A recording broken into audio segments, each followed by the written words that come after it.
Senate, sir, paano po? Sa flood control?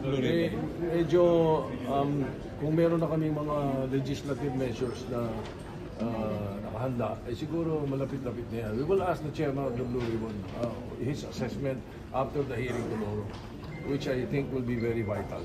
So kasi pagka biglang tinigyan ng after 1 or 2 hearings, sa dami po ng issue, baka sabihin pagtagpig ito.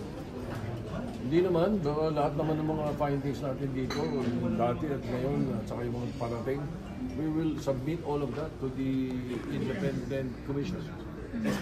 May bago na po speaker, so wala na yung issue ng tuta-tuta. Biro-biro lang naman nila yun. Pwede kong baliktarin yun, di ba?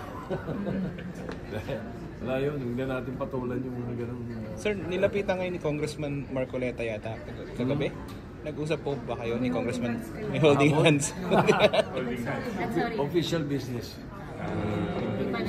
Official business ang pinag-usapan. Walang pagbabalik. Kaya Senator Bato. Wala naman dapat pagsabihan. SPK Senator Bato. Nag-usap po ba kayo ni Senator?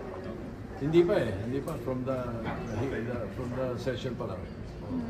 SP, sabi niyo vital yung hearing bukas. Ano po bang in-expect natin? Bakit vital siya dun sa magiging report ng Senate? Marami kasing mga reports si Senator Lacson na itatanong doon sa mga resource persons. So it will be very vital. Sir, hindi ka daw. What's your wedding? Sir, may tanong yun. Blooming ha, blooming. Oh. Were you offended yung reference ni Senator Bato about the time? Were you offended by that? Not really. Kasi ang daling sagutin nun. Baka, di ba? Nabasa ko nga, ang sinasabi ng publiko. Baka mas marami raw nagawang kabutihan yung mga noon time shows. Ano? Kesa sa mga kung ano nagawa ng iba tao sa gobyerno, lalo na sa drug war. Yung mga ganun, yun ang nabasa kong sinasabi. So, hindi lang, hindi ko na, I did not give it much weight. Ano? Thank you, sir. Sir, kanina rin.